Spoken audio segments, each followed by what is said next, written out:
Los sistemas sensoriales. Los sistemas sensoriales son un conjunto de órganos que captan señales del medio ambiente. Están formados por receptores sensoriales, los que poseen células especializadas en detectar las variaciones del medio ambiente.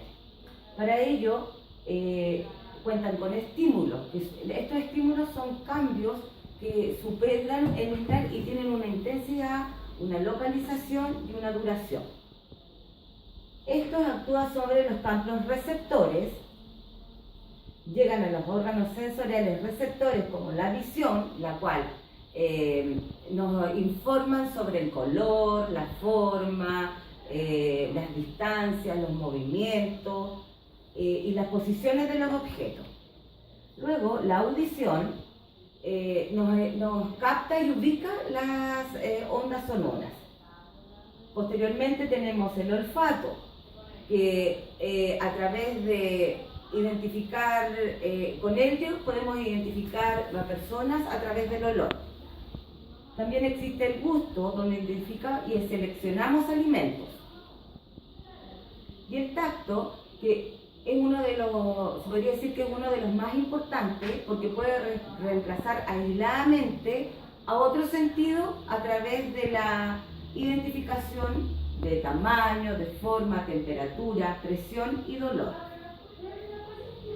Cardinali, en el año 2007, nos dice que están formados por cadenas de neuronas que se relacionan la periferia en el entorno interior del cuerpo con el sistema nervioso central.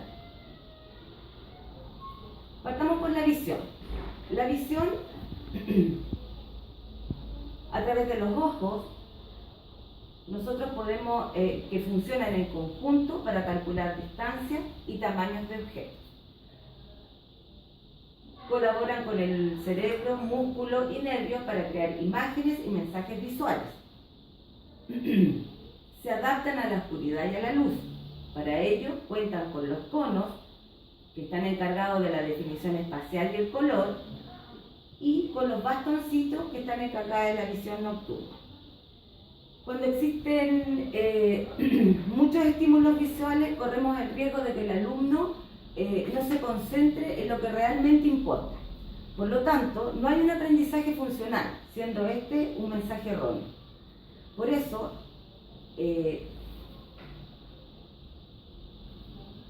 ¿cómo interviene la visión en el aprendizaje? El 100% de las actividades escolares son visuales.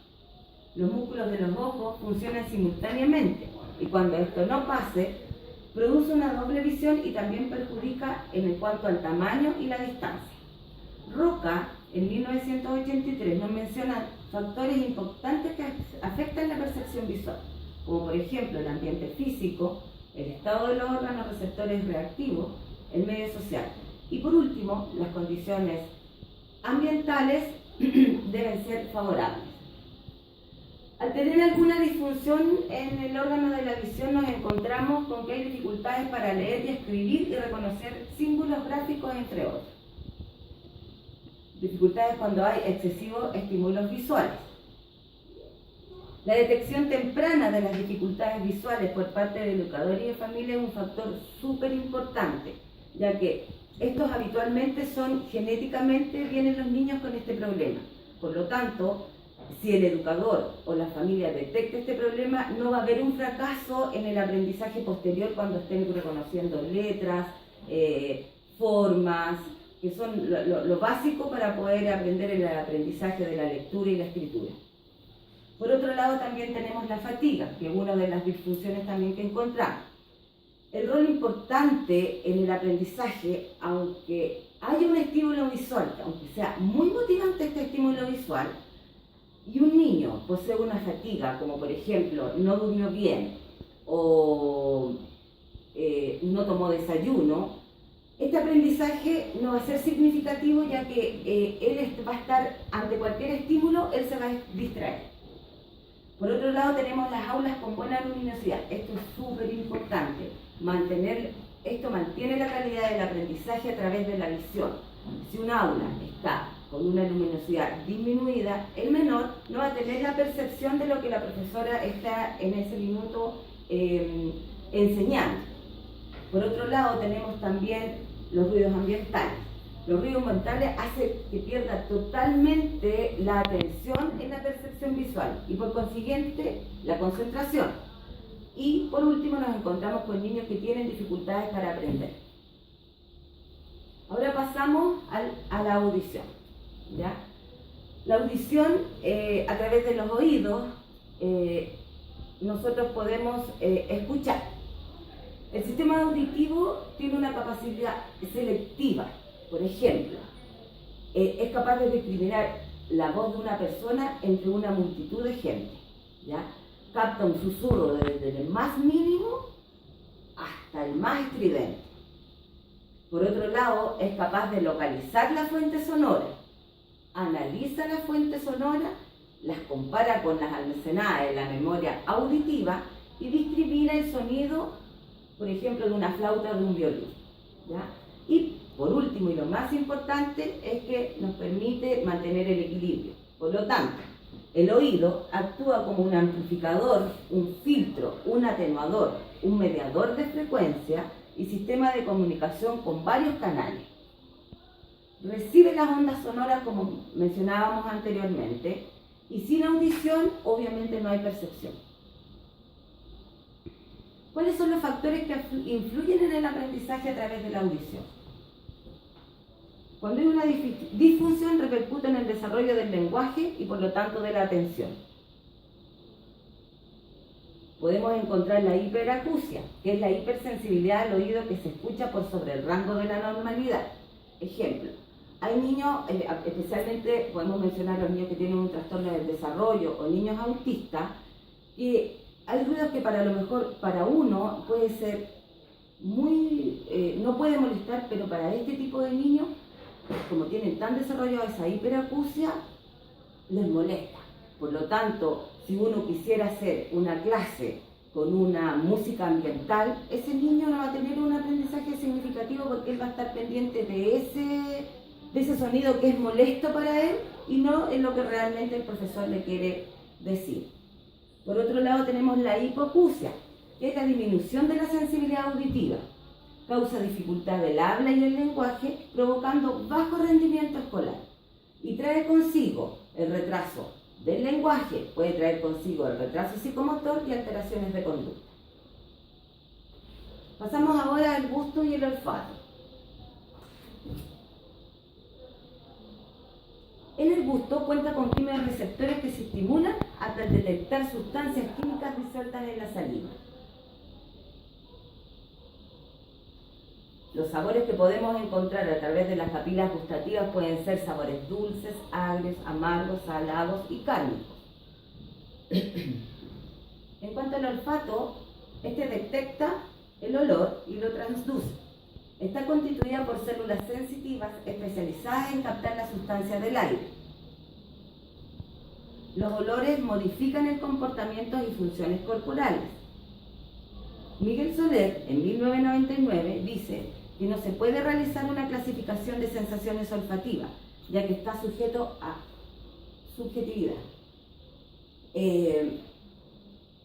Por ejemplo, nosotros, hay un olor, ¿por qué es importante el olfato? Porque cuando nosotros podemos no estar viendo el estímulo, a través del olor nosotros podemos percibir que hay olor a gas, o que hay un incendio, olor a humo, y que eso es un inminente peligro para uno. Cualquier alteración en estos niños, ellos no se muestran interesados por oler o por saborear sabores nuevos o oler cosas nuevas. ¿Cómo funciona e interviene el gusto y el olfato en el aprendizaje? El olfato nos permite percatarnos de peligros aún sin verlos, que era lo que les mencionaba anteriormente. Con el gusto se crean vínculos a temprana edad, especialmente con la madre, a través del contacto afectivo y cuando se da la leche materna. Por eso es tan importante que los niños tomen leche materna por lo menos los 6 primeros meses de vida. Beuchat, en 1986, sostiene que los bebés pueden distinguir a los 4 meses olores y sabores dulces, agrios y amargos, pero no salados. Ahora tenemos el sistema somatosensorial. permite obtener información del tacto, propiocepción, dolor y temperatura. Ofrece grandes oportunidades de aprendizaje. Y se recomienda que para alcanzar un buen desarrollo de habilidades cognitivas debe ejercitarse desde temprana edad. Habitualmente, cuando nosotros tenemos niños que les falta algún sentido, ejemplo la visión, tenemos la posibilidad de trabajar ciertas áreas a través del tacto, por medio de las texturas, de las formas. Ellos tocándolos, nosotros les vamos enseñando que son de tal o cual manera, ¿ya? Ahora, bien, no todos los alumnos reaccionan de la misma forma ante estímulos en el sistema somatosensorial. ¿Por qué? Ejemplo, los niños que tienen trastornos del desarrollo habitualmente son súper reacios a tocar cosas que para ellos les causen desagrado, lo que para nosotros algo suave puede ser muy agradable, para ellos les cuesta llegar a tocarlo. También tenemos el sistema vestibular y tiene que ver principalmente con el equilibrio y la orientación espacial. Cuando hay disfunción nos encontramos con alumnos torpes o miedosos de correr o saltar, de trepar árboles, de subir y bajar escaleras, de saltar en un pie. Y también encontramos en la otra, al contrario de lo que les hablaba anteriormente, el estímulo vestibular excesivo. ¿Qué significa esto? Que ellos son niños súper activos, ¿verdad? Entonces ellos no se quedan quietos en ningún momento, constantemente tienen que estar moviéndose, que es pararse. Entonces eso que trae consigo déficit atencional, malas conductas, y eso por lo tanto no llegamos a obtener un buen aprendizaje. Por último tenemos el sistema propioceptivo, que es la capacidad de percibir la posición del cuerpo y las extremidades. Cuando existe una disfunción, nos encontramos con niños torpes motrizmente, descoordinados, con debilidad en el tono muscular. Esto habitualmente causa mucho en los niños, sobre todo en las clases de educación física, y por ejemplo si el profesor hace una secuencia de movimientos, estos niños no son capaces de seguirla, o en una clase de psicomotricidad. ¿Por qué? Porque son torpes motrizmente. Ellos, si van a querer saltar un obstáculo, se van a caer sobre él.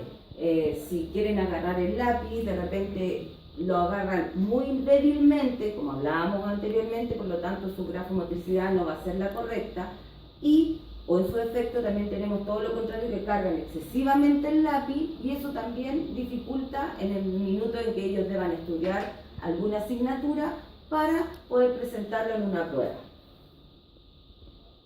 En resumen, ¿qué es una disfunción sensorial? Es la dificultad para percibir el mundo por medio de los sentidos, es decir, cualquier sentido que esté atrofiado por lo anteriormente señalado, lógicamente va a tener problemas en el aprendizaje. Lo llevamos todo al aprendizaje.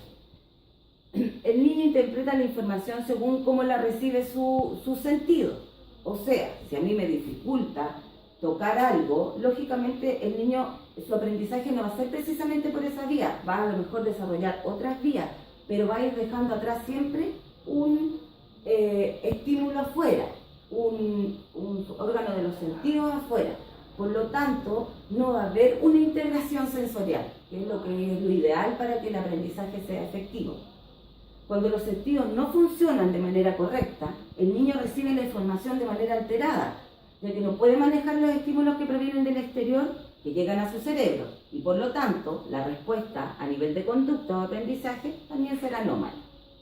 Los problemas sensoriales se pueden manifestar, como hablábamos anteriormente, en hiperactividad, falta de concentración, déficit atencional, problemas de aprendizaje, apatía motora, agresividad, hipoacusia, hiperacusia. Todas esas cosas van a dificultar que el aprendizaje sea realmente significativo. Gracias.